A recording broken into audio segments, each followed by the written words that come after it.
Projective ableism, as I see it, is to mark the unmarked categories of man, white and able-bodied, so thus lessening their ability to contain us and push us aside by marking us out as other. By naming the mythical norm that we are traditionally evaluated against, we can see the ideologies of individualism and humanism bound up in its creation, exposing the ugliness of capitalism at its core. We will reclaim the power to critique that which we were meant to aspire to by dismantling, demystifying and explicating the practices and procedures of ableist normativity. Join me, if you will, on this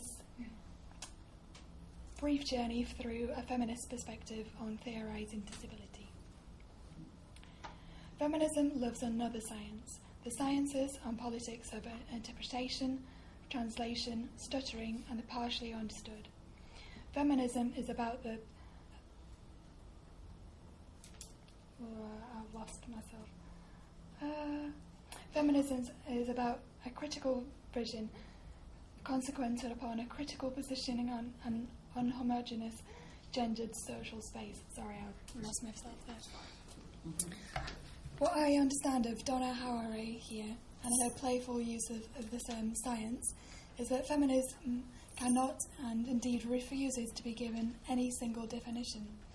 Instead, what feminisms do is to try to give voice to the slightly enigmatic, as yet unfinished concepts, embracing the becomingness of theories and knowledge positions with a view to providing a more inclusive, complex and multifarious account of the world. The inherent valuing of subjective experience, acknowledging but rather than minimising or denying pain and suffering, allowing admissions of the limitations caused by impairment, grants us the opportunity to say that the personal and private is indeed political. By questioning the male stream premise that subjectivity and personal experience have no place in the supposedly rational, objective political arena, feminist perspectives on disability challenge and agitate this conservative notion. The social model of disability, which was influenced largely from a radical structuralist/Marxist perspective, has established itself as a mainstream ideological underpinning, providing the framework within which the experience of disability may be understood as a socially constructive phenomenon. However, this has been criticised for generally expressing the needs of disabled men rather than being inclusive. The integration of personal experience would, as many feminists have argued, create a more rounded, holistic theory which would be more accessible to all. The beauty of feminist writing, in my opinion, is that it comes from the soul. Engaging with writers such as Wendell, Thomas, Reeve, Samuels, Troiano, Tuschinski, Valeris, Morris, Montgomery, Thompson and Crow, and there's many more, has provided me with an impetus and the confidence to explore my own intensely personal feelings towards an acceptance of my disability and an affinity with other disabled people. It's allowed me to accept parts of myself that I'd previously disavowed, held out for myself as if they were not an intrinsic part of who I am.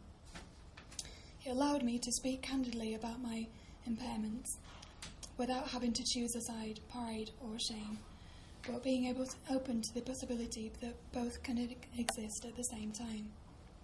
Don't get me wrong, I still continue to struggle with identifying as a disabled person and the potentially derogatory connotations that this invokes. The concept of coming out as a disabled person, for me, is not a straightforward path from A to B. It's fraught with tentative false starts and haltering indecisions. However, in the main, I'm truly grateful to these aforementioned writers, as they have shown that it's possible to have personal experience verified and valued. To invoke the rallying cry of feminists, that personal is political. Feminist research is described by Dorothy Smith as being a mode of research that, at the outset of an inquiry, creates a space for an absent subject and an absent experience that is to be filled with the presence and spoken experience of actual women speaking in and of the actualities of their everyday worlds. This, if applied justly and authentically to disabled people's experience, particularly disabled women's experience, may provide fertile grounds for interpretive styles to be used within research. Feminism, in this sense, is not just about healing the oppression of women, or to be solely concerned with tackling women's issues, but instead represents an alternative, revolutionary way of looking at the world. In this vein, Jenny Morris goes on to quote Liz Stanley and Sue Wise in talking about what this new affectation of research would look like. It occurs when women, individually and together, hesitantly and rampantly, joyously and with deep sorrow, come to see our lives differently, and to reject externally imposed frames of reference for understanding these lives, instead beginning the slow process of constructing our own ways of seeing them, understanding them, and living them. For us, the insistence on the deeply political nature of everyday life and on seeing political change as personal change is quite simply feminism.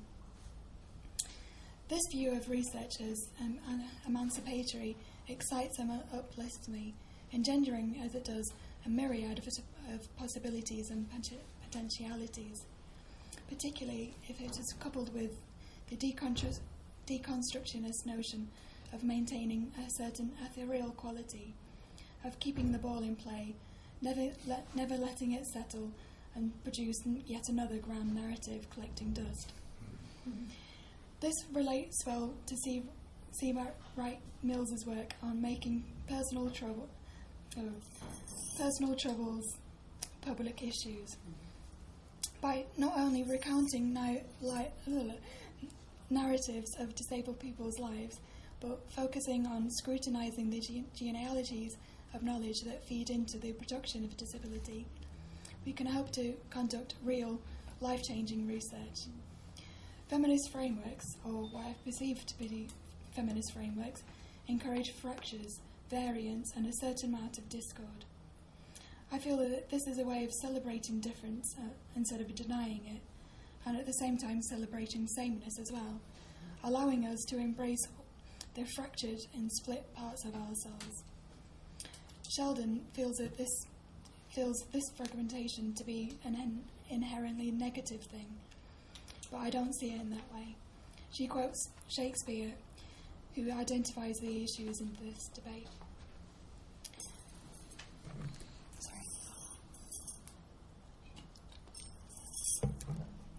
Within feminist work, it is clear that a variety of positions coexist, and that numerous debates and disagreements have taken place. This is the mark of a mature and sophisticated discipline, and shows that it is unnecessary and dangerous for there to be only one voice. I would tend to agree with Shakespeare. Having only one recognised authoritative voice will inevitably lead to some voices being marginalised and silenced, particularly in the case of disability, where some of those voices are already struggling to be heard. I concur with Thompson's articulation of feminism as a vibrant, complex conversation, seeing the two theoretical fields of study not in a hierarchical position, one learning from the more powerful other, but in a side-by-side relationship, both enriching and enhancing and discovering from the other. The integration of disability into feminist theory can, Thompson argues, bring both knowledge positions further forward, each drawing from the other's strengths and being mindful of the potential weaknesses. By transforming feminist theory with the integration of disability studies, we can deepen, expand and challenge feminist theory. The implication here is that feminist theory has traditionally failed to engage with disability and thus failed to respectfully tap into the reservoir of knowledge that disabled women have particularly. This may be due in part to traditional feminist insistence on control of bodies, wresting the control of female bodies away from the oppressive forces of patriarchy.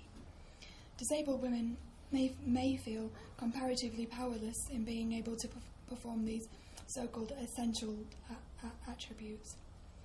These normative assumptions of what constitutes being a full human being need reassessing, as well as what is heralded as competent, powerful, and worthy of respect.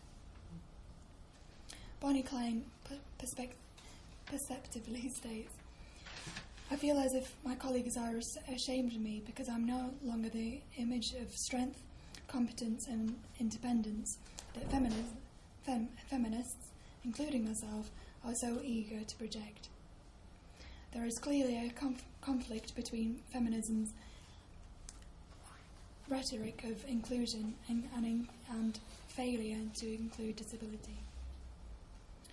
As Wendell notes, it is this very valuing to the exclusion of other positive attributes of autonomy and independence that present a challenge to disabled women's experiences feeling included into mainstream feminism.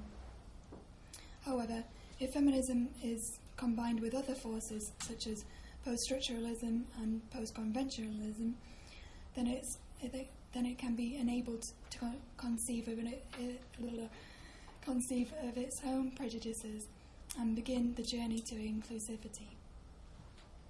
I feel that a conjunction of the forces of feminism and the forces of critical disability studies can be combined to produce a powerful censure on the structures of neoliberal society, unsettling taken for granted assumptions, forcing us to look again at the values undergirding actual citizenship.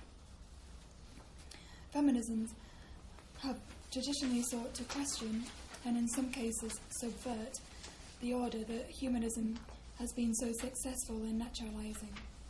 My reading of critical disability studies is it seeks to do that too. Reading authors writing about disability from a feminist perspective, such as Rosemary Garden Thompson, Donna Reeve, Jenny Morris, Carol Thomas, Susan Wendell, Liz Crow, the list goes on, thrills and excites me. Thompson proposes an authentic merging of both schools of thought will engender a transformation in the way we conceive of the structure of society, to think critically about how we value autonomy and what that means for our relationships with each other, to think about what a change, however slight, in the valuing of autonomy and independence might mean, and to think more deeply about if, how and why we perceive others hierarchically. By judging the values of individualism/humanism to the fore to be inspected, what will be revealed? Will we want to hold on to these ways of being, or will this inspire new world orders? Framed in this way, critical disability studies, one combined with a feminist outlook, brings exciting new possibilities.